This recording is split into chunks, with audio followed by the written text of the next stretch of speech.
Well, hello everyone, and welcome to a slightly different podcast episode today. Oh my god! We are here with Roddy, who's just doing the show. Oh my goodness! I'm here with Joe from the Paranormal Inspectres group, and so we're doing a little series. So we're collaborating with the team. So we're going to do a few podcast episodes. Going to do some case studies and the research that you guys do. But we're just having a little sit down with the team today, some of the team today, just to get to know them, about what they do, and all things like that. So this is Joe. Hello. Say, Joe, how did you become part of the paranormal group? How did you get involved? What is your role in the team? We don't really have roles. We just kind of work. I suppose we've all got our own little way of doing things, and for some reason we just work together. Yeah. So we don't really have specific roles.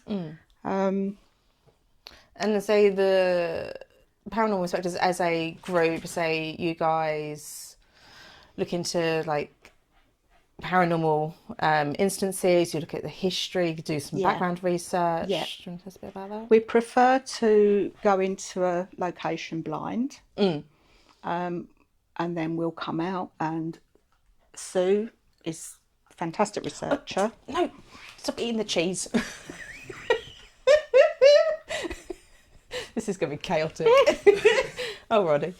Oh, love it. He's hilarious. Yeah. Yeah, as I say, Sue is a really good researcher. So she'll come back, and quite often we've been to places and we think, oh, nothing's happened.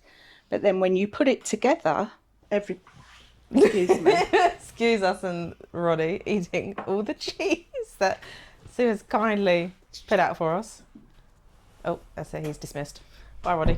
Start again. No. Keep it in. Sorry. Keep it real. Keep it for It's the organic. Yeah, exactly. Where was I? Yeah, so Sue will come back and start to research, because a bit like you were saying earlier, you come back from it and you're buzzing and you can't sleep, so we quite often sit here and we'll say, oh, we've always got a log of what everybody's seen, and we'll start researching. Then when you start putting stuff together and looking into the history, 9 times out of 10 it will marry up.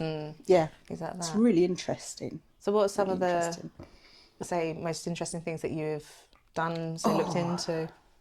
Lots of different things. I mean, we like to do private investigations as well, go into people's homes, and obviously that's private, but that is our favourite thing to do. Yeah. We did an investigation recently at the Three Doors in Gravesend. That was really interesting.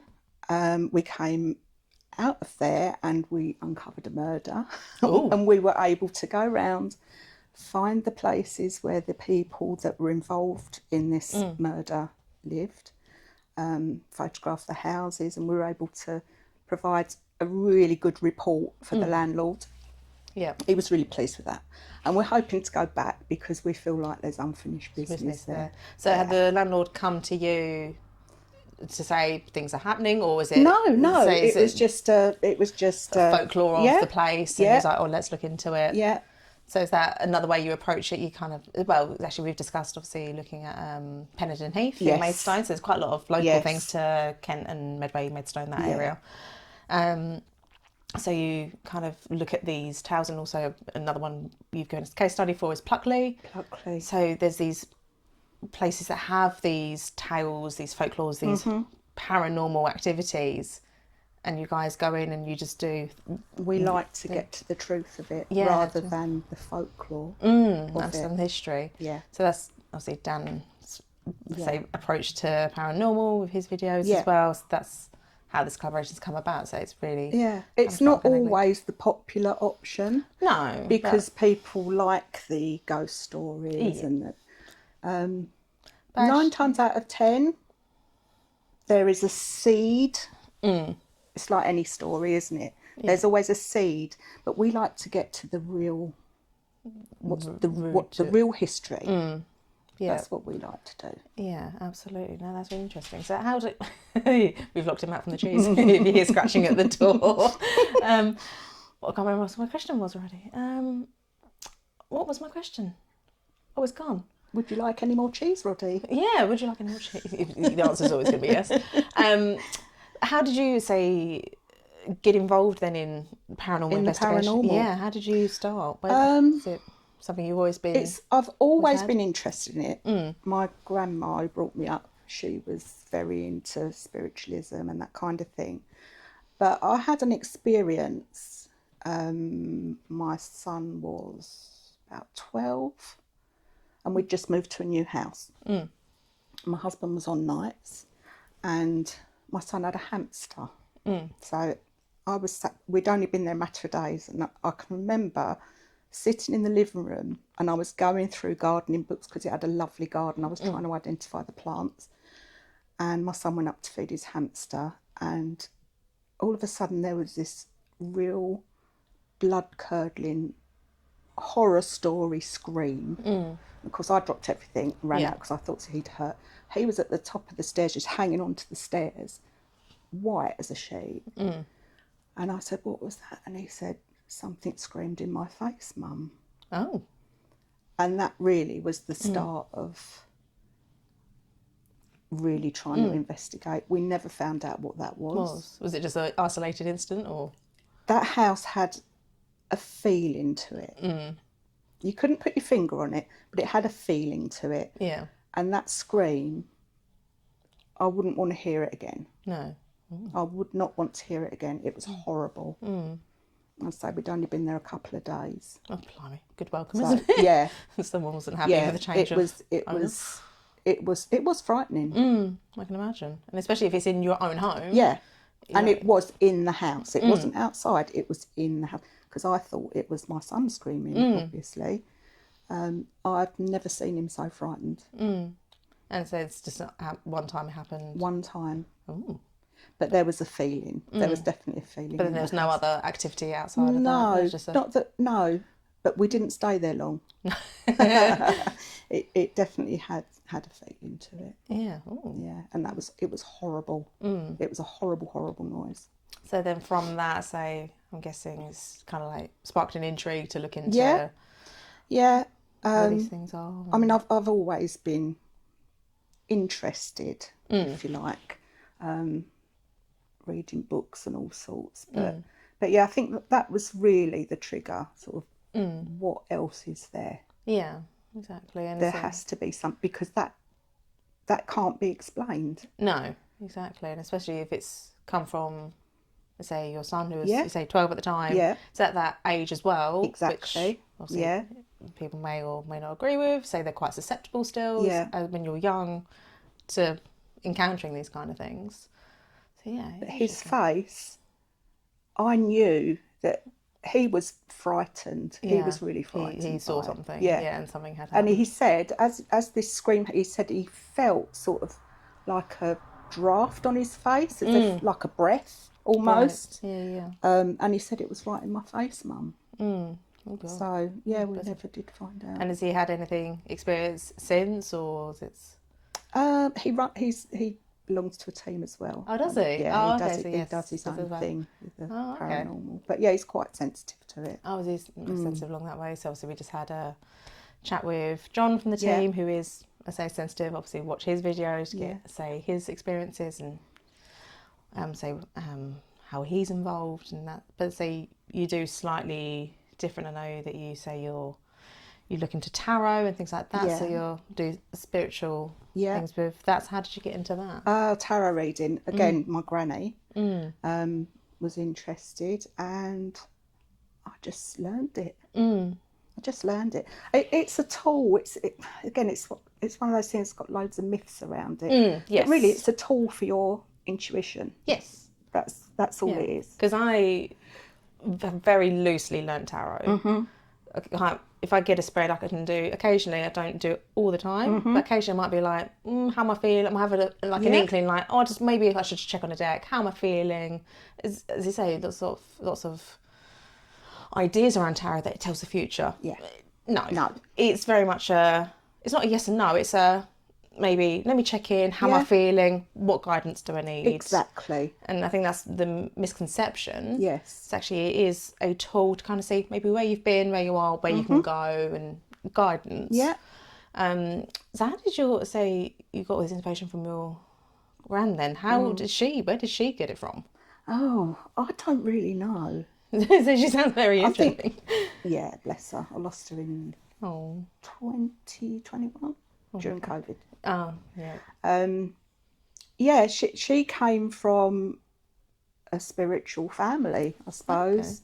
Yeah, she was an interesting lady. Sounds like there's been like a spiritual I was intuition. I was very, very close to her. Yeah, it sounds like there's been a spiritual intuition. Yeah, yeah. All the way down the family by the sounds of it. And you know, she used to say things to me as a kid, and I'd think, yeah, right. Yeah. But as you get older, you think, yeah, maybe. Yeah, you start to be a bit more open to ideas, especially if you have experience as well. You're like, oh, okay, actually, maybe it's not so black and white. A couple of times things happened at my gran's. At one time I came home and I'd been out and I was sitting outside my boyfriend's car and I looked up at the window and I thought I saw my gran looking out the window. I don't know what you're doing. And I thought, I better go in. She swore she wasn't. And I thought, all right. Okay, yeah. Especially now when you start to look back and you go, oh, hang on, maybe no, maybe she wasn't. Because she wasn't the sort of person that would tell a lie. But I did honestly think, oh, yeah, all right, Granny, yeah, of course you do. But, keeping an eye on us. Yeah, she was lovely and we were really close. And we used to talk about this sort of thing all the time. Yeah. And, So did she have then a lot of influence then, she did, to say, on your love into supernatural, paranormal, spiritual? Yes, she used to tell me stories about when she was growing up and, you know, they'd go out cherry picking and, you know, doing all this hot picking stuff and all the stories around the campfire and, you know. So I'm guessing then family is from, say, hot picking, is from all this area. Yes, so Faversham, obviously infamous for hops and hot farm hot picking. Yeah, Bolton on Chelsea is where they were at the time. Oh, fantastic. So yeah, but yeah, she's a lovely lady, and she, I suppose, really gave me my love of strange stuff. It's fantastic. Yeah, He's back again, back wanting more cheese. Oh, bless him. But so going back, say with the team, then you obviously through the group you can get requests to come look in investigations, so you go look out things, search things out yourself. Like, is there a particular like area of that when you want to research, say, folklore or stories of paranormal that are infamous, like Pluckley or Bluebell Hill, what is it that draws you to that? Is there a certain thing that you go, we need to look into that, or is it just how do you approach it? I don't know. It just kind of happens. It's just kind of what is it? It just kind of happens. Yeah, picture interesting, like, oh, yeah, we'll look into that. So we had a thing.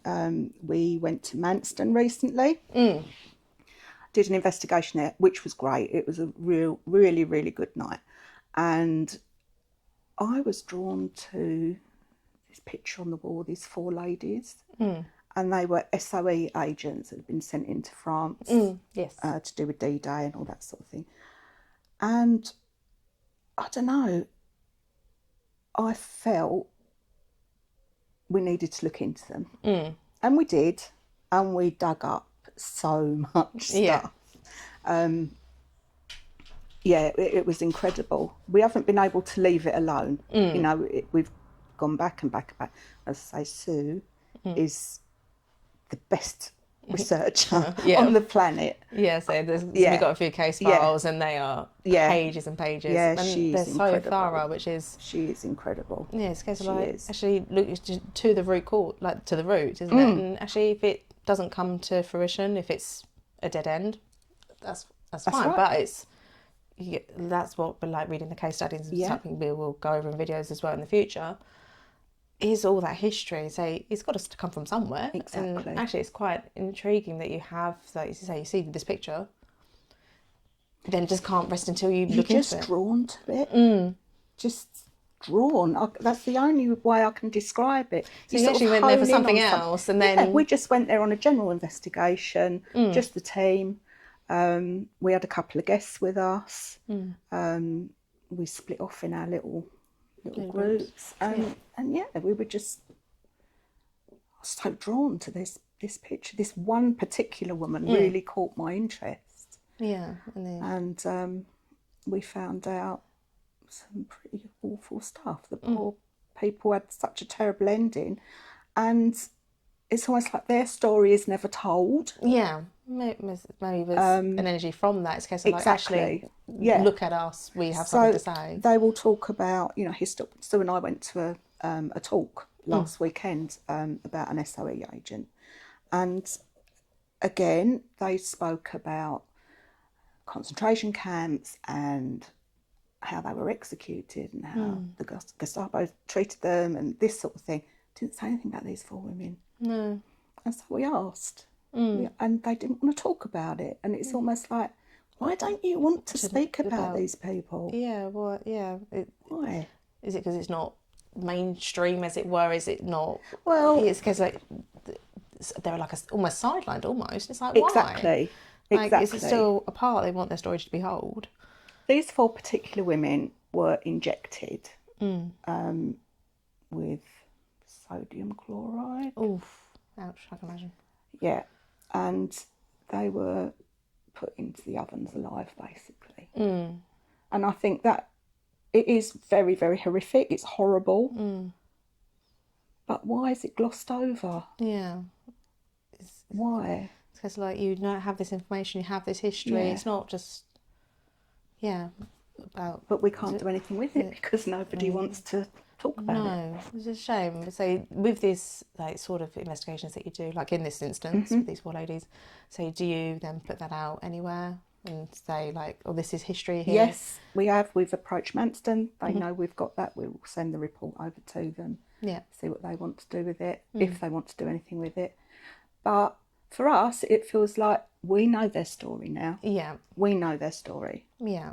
And you can share it and make sure it's known, which is nice. So come to get that information and can share it with everyone, which is really nice. And that's the one thing we like to say about, say, this team, getting that history, getting down to know who people are, where people were, and not just the paranormal. No, there's just the folklore. Because people tend to, like Pluckley, pick on the watercress woman, And yeah, there was a watercress woman. But she was a person? She was a person. She walked all the way from, I think it was Sittingbourne, to collect that watercress, and that was how she made her living. And she had an accident and she did burn, but it wasn't anything supernatural. No. But the folklore is interesting. It's a point to start, isn't it? Yes. And then start tracing back to who these people really were. But the truth is stranger than fiction a lot of the time. So to be fair, Or sometimes actually quite mundane. Yes. Sometimes it can be very very mundane, just a normal person. It's like, oh, okay, So then with your, say, going out and doing your investigations, have you had any particular scary or frightening encounters? I don't think we really get frightened. We've had lots of interesting things, and we've had things that make you jump, but I wouldn't say I've ever really been frightened, especially with these guys. With our particular team, we've got such a tight bond. Yes. And they're all great, and we all look after each other. For example, I have got a disease where I'm not always mobile, and they don't care. They just look after me. Yeah. They'll take a wheelchair in the car. Come on, you're coming. They never leave me out. Yeah. Which is lovely. Yeah. Fantastic. They're a real good bunch of people. Yes. And we trust each other. Yeah. So... And I think for what we do, that is a major part. You have to trust the people. Yeah. That you're working with. Absolutely. No, definitely. Yeah. So from our first meet, so don't sit behind the camera, our first meet when, say, we met with the team, some of the team, not all of you, say, had breakfast, which was there for 3 hours. Yeah, It was there for a long it's time. crazy. It was really good, fantastic conversation. But actually, everyone has their own approach, Yeah. their own specialty, as it were, Yeah. for like a better word. But actually, it's also cohesive as a group. And Somehow it just works. yeah, it's fantastic. Somehow it works. All have different skill sets, different knowledge, different approach. So some are more in tune, some aren't. But actually, it's a really fantastic balance. Yeah, we've got a great mix. Yeah, and you know, as we can be away with the phone. Oh, what if this happens? And someone will say, "No, hold on, no, come on, yeah, bring it back. be logical." Yeah, You it's know. fantastic. Yeah, it's great. It's really good. They're a great bunch of people. They really are. Fantastic. And so we can't wait to speak to rest of the team, get to know you all. So we'll be coming back and doing some case studies, say with some of the research that you guys have undertaken.